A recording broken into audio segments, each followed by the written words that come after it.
ሰላም ጤና ይስጥልን ተመልካቾቻችን አክብሮ ሰላምታችንን እናቀርባለን። በማዕከላዊ ጎንደር ሻውራ በተደረገው ውጊያ ከፍተኛ ቁጥር ያለው የአገዛዙ ሰራዊት መማረኩ ተገለጸ።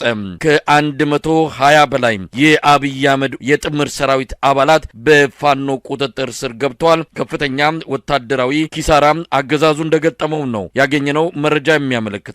በተለያዩ የአማራ ክልል አካባቢዎች አሁንም ውጊያዎች እየተካሄዱ ይገኛሉ። የአማራ ፋኖ ብሔራዊ ንቅናቄ እንግዲህ ቀጣዩን እርምጃ በተመለከተ አሁን ቀጣዩ እርምጃ በአይነትም በመጠንም በስፋትም በተለየ ሁኔታ ሊከሰት የሚችል እንደሆነ ከወዲሁ መገመት የሚቻል ጉዳይ ነው። በዛ ዙሪያ ምክክሮች፣ ውይይቶች እየተደረጉ እንዳለ ነው የምንሰማው።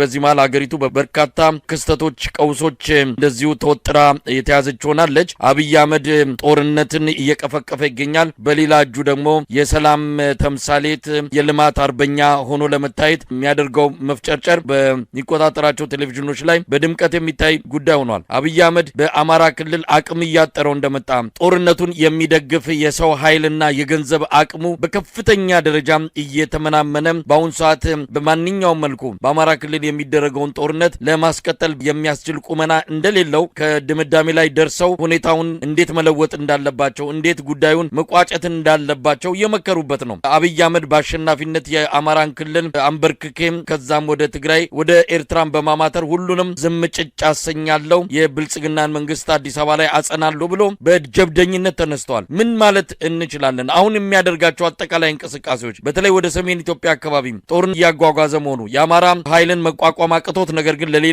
መጠነ ሰፊ ጥቃት እየተዘጋጀ መሆኑ ለብዙዎች ግራ የሚያጋባ ሆነዋል። የሰውየውንም ጤና ማጣት ከዚህ ጋር እያነሱ የሚጠቅሱ ወገኖችም አሉ። ምን ማለት ይቻላል? የኦሮሞ ህዝብ ትግል የወለደው መንግስት ስለሆነ መንግስታችሁን ጠብቁ፣ ይህ መንግስት ማጠብቁ ሆነ እንደለመዳችሁት ባሪያ ሆናችሁ ትኖራላችሁ በማለት ይሄ መንግስት የኦሮሞ መንግስት ብቻ እንደሆነ አድርጎ ሌላው ህዝብ እንደማይደግፈው በመከፋፈልና በመበታተን የስልጣን ዘመኑን ለማራዘም ጥረት ያደረገው ሙከራ በሙሉ ከሸፈ። አሁን የእውነተኛውን ካባ ለብሶ እኛ በምስራቅ አፍሪካ ተጽዕኖ መፍጠር የሚችል ኤሊት ፎርስ ወይንም ልዩ ኮማንዶ ኃይል እያስመረቅን ነው። ከእንግዲህ በኋላ በምድር አይደለም በባህር ላይ ተንቀሳቅሰን የምስራቅ አፍሪካ ሀገራትን ብቻ ሳይሆን ለአፍሪካ ሀገራትም የምንተርፍ የባህር ላይ ወንበዴዎችን የሽብር ኃይሎችን መደምሰስ የሚችል አቅም አለን። እንኳን ደስ አላችሁ የአፍሪካ ሀገራት። የሀገሪቱ ኢኮኖሚ ሙሉ በሙሉ በጦርነት ወድሞ ባለበት ሰዓት ይሄ መንግስት በህዝቦቹ ዘንድ ጽዩፍ የሆነ ስርዓት እንደሆነ እየታወቀ ነገር ግን እሱ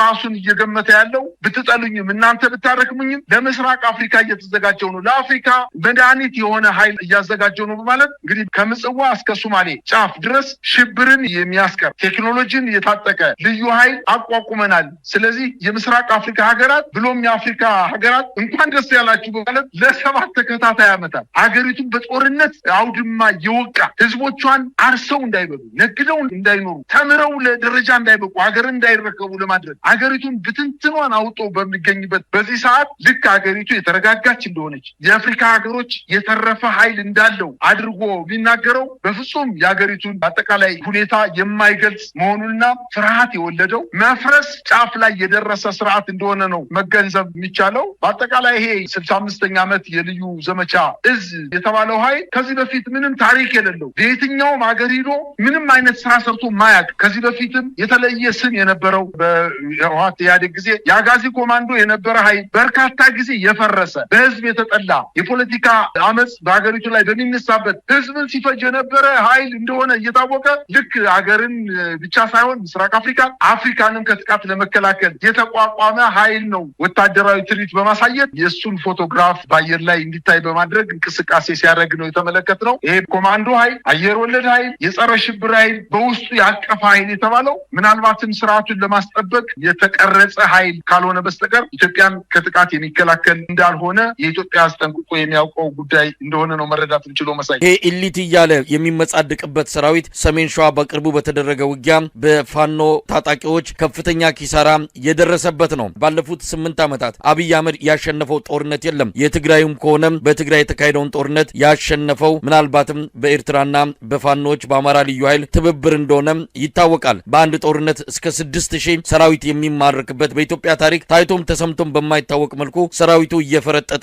እስከ ሰሜን ሸዋ የደረሰበት ክስተት ነው በአብይ አህመድ ዘመን የተስተናገደው። ያሸነፈው ጦርነት የለም። አብይ አህመድ እንዲህ አይነት አሳፋሪ ታሪክ ይዞ ነው እንግዲህ ለሌሎች ለጦርነቶች እየተዘጋጀን ነው፣ እስከ ምጽዋ የሚዘረጋ ኃይል እየገነባን ነው እያለ የሚመጻደቀው የተባበሩት መንግስታት ድርጅት አንድ ማዕቀብ እያዘጋጀ ነው። በሱዳን ጦርነት ውስጥ እጃቸው ያለበትን አካላት በሙሉ እያስጠነቀቀ ነው። አሜሪካም በዚህ ጉዳይ ላይ ቀጥ ያለ አቋም ይዛ እየመጣች ነው። አብይ አህመድ ሁለመናውን እዚህ ጦርነት ውስጥ አስገብተዋል። በአንድም ይሁን በሌላ ከታላላቅ የዓለም አቀፍ ተቋማትና ምዕራባውያን መንግስታት ጋር የሚያላትመውን አቋም ነው ይዞ እየፈረጠጠ ያለው አብይ አህመድ ኢትዮጵያን ለሌላ ዙር መከራ ለሌላ ዙር ጦርነት አንደርድሮ ሊያስገባት ጥድፊያ ላይ ይገኛል። መሳይ የመከላከያ ትልቁ ጉልበቱ የሪፐብሊካን ጋርድ ኮማንዶ አየር ወለድ እና ሌሎችም ኢሊት ያላቸውን አቅም ያላቸውን ወታደሮች አይደለም። ዋነኛው ትልቁ የመከላከያ ጉልበት ከኋላ ያለው የህዝብ ድጋፍ። አሁን በዚህ ጊዜ የኢትዮጵያ ህዝብ የኢትዮጵያን መንግስት እጅግ በጣም የሚጸየፈውና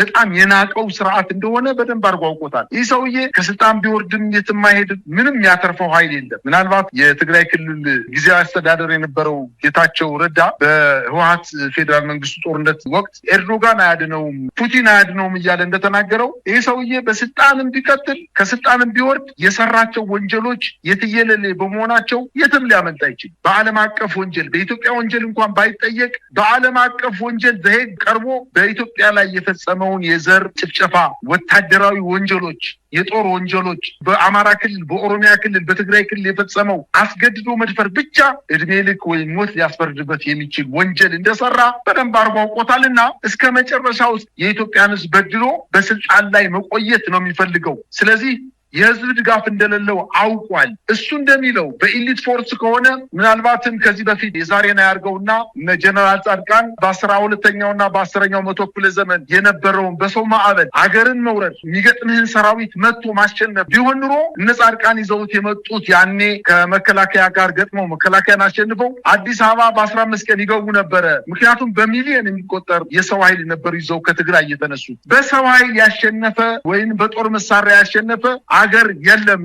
ይሄ ስርዓት ወታደር የሚመካበት አንደኛው ምክንያቱ የህዝብ ድጋፍ ስለሌለ ነው። ብቸኛ ምሽጉ አሁን የቀረው መከላከያ ሰራዊት። መከላከያ ሰራዊት ደግሞ የተሰላቸ የደከመ የፈለከውን ያክል ብታስታጥቀው የፈለከውን ያክል ደሞዝ ብትከፍለው ምክንያት የሌለው ውጊያ ስለሆነ እያደረገ ያለው መሸነፉ አይቀርም። ነገር ግን ልክ ምንም እንዳልሆነ አይደለም ለኢትዮጵያ ለምስራቅ አፍሪካና ለአፍሪካ የተረፈም እንደሆነ የሚናገርበት ዋነኛ ምክንያት የመሸነፉ የመጀመሪያ ምዕራፍ ላይ የደረሰ መሆኑን አንደኛ እንደው የራሷ ሲያርባት የሰው ታማስላለች የሚባል አንድ አባባል ኢትዮጵያ ውስጥ የራሱን ህዝብ በድሮን እየፈጀ የራሱን የተማረከ መከላከያ ሰራዊት እየፈለገ ያደነ በአማራ ክልል በፋኖ ቁጥጥር ስር የሚገኙ የመከላከያ ሰራዊት በመቶዎች የሚቆጠሩ ወታደሮችን የራሱን ህይወታቸውን ገብረው ስርዓቱን ሊያቆዩለት የዘመቱ ወታደሮችን በድሮን እየፈጀ ያለ መንግስት እንደው ተርፎ አልፎ ሂዶ ለምስራቅ አፍሪካና ለአፍሪካ የሚተርፍ ጦር አለኝ ማለት ከሞከረው እስኪ እንግዲህ ይሞክረውና ይየው የኢትዮጵያ ህዝብ የሚደግፈው ከሆነና በኋላ የምናየው ይሆናልና ከዚህ በፊት ዱቄት አድርገናቸዋል። ከእንግዲህ በኋላ ህወሓት የሚነሳበት አቅም የለም። መቀሌንን በሻሻ አድርገናታል ብሎ የተናገረው ስርዓት ምን ያክል ወዲያውኑ ወር ባልሞላ ጊዜ ውስጥ እንዴት አድርገው አሳደው በሁለተኛው ዙር የህወሓት ጦርነት አሳደው ወደ አማራ ክልል ተዘረግፎ እንደመጣ እናውቀዋለን። የመከላከያ ሰራዊት እናፍርበታለን። ሁል ጊዜ ምክንያት አልባ ጦርነት እየገባ እያለቀ ያለ ሰራዊት፣ እርሾ የሌለው ሰራዊት፣ ነባር አዋጊው ያለቀበት ሰራዊት፣ ምንም ውለታ የማያውቅ መንግስት ላይ እያገለገለ ያለ ሰራዊት፣ በሰራዊቱ ላይ እየተነገደ ያለ ሰራዊት ከልባቸው ይዋጉልኛል ብሎ አስቦ ከሆነ ይጀምረውና ከዛ በኋላ ያየዋል ነው ማለት የምንችለው። መሳይ አጠቃላይ ትናንት የተናገረውን ዛሬ የማይናገር እሱ የተናገረው እሱ የፎከረበት ሜዳ ድል የተገኘበት አንድም አካባቢ ያላየን መሆኑንና እሱ የላካቸው ሰራዊት ምናልባትም በተሳሳተ መንገድ ገብተውም እንኳን ቢሆን አንድ ሰዓት ባልሞላ ውጊያ ውስጥ እየተማረከ እየተበተነ የያዘውን መሳሪያ እያስረከበ ምናልባትም በፋኖ አመራሮች ጀነራል ብርሃኑ ጁላን ምንድነው የሚሉት አስታጥቄ ዲሽቃ አስታጠቀ፣ ሞርተር አስታጠቀ፣ ስናይፐር አስታጠቀ። አብይ ግን ጥቁር ክላሽ መከላከያ ብቻ ይዞ የነበረ ሲል የነበረው ዛሬ ዲሽቃና ሞርተርን ዙ 23ንና ምናልባት ፒፒ ታንክን የፋኖ ኃይሎች የታጠቁት ገዝተው ወይም ከጎረቤት ሀገር አምጠው ሳይሆን ከመከላከያ ኃይሉ እየነጠቁ ሰራዊቱን እያፈረሱት እንደሚገኙ በጣም ነው ማመሰግነው። እንግዲህ የአብይ አህመድ አገዛዝ ቀደም ሲል በመግቢያችን እንዳልነውም ሁለት ነገሮችን አቋሞችን በአንድ ጊዜ በአገሪቱ ውስጥ ማስኬድ የሚፈልግ ተራ ጀብደኛ ነው። ልማትንም ጦርነትንም ሰላምንም እንዲሁ ግጭትንም በኩል ማስተናገድ ይቻላል ብሎ በሁለቱም በኩል ከፍተኛ የሆነ የፕሮፓጋንዳ ዘመቻ እያካሄደ ከስራው ይልቅ ቴሌቪዥን ላይ የሚበዛው የሱ ጩኸት ነው እንግዲህ ሀገር ምድሩን ያደበላለቀው። መቼ ነው እንደው ይሄ ሰውዬ ቁጭ ብሎ ሀገሪቱ የምትፈልገውን የሚያስፈልጋትን ህመሟን የምታክም ትክክለኛ ችግሯን የምትፈታበትን መፍትሄ የሚሰጠው ተብሎ ሲጠበቅ እሱ ረፍት የለውም። መዞር ነው ስራው። ሳይክል ሲነዳ፣ ኳስ ሲጠልዝ ትዕይንት ነው ለኢትዮጵያ ህዝብ እያሳየ ያለው። ስራውን ጨርሶ ጣጣውን ጨርሶ የቤት ስራውን አጠናቆ ነው እንዳይባል ሀገሪቱ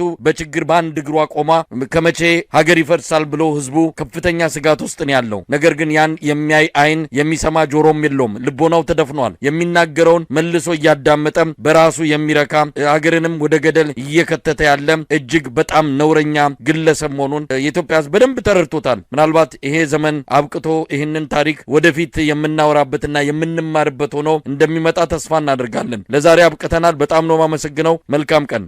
እኔም አመሰግናለሁ። ምሳይ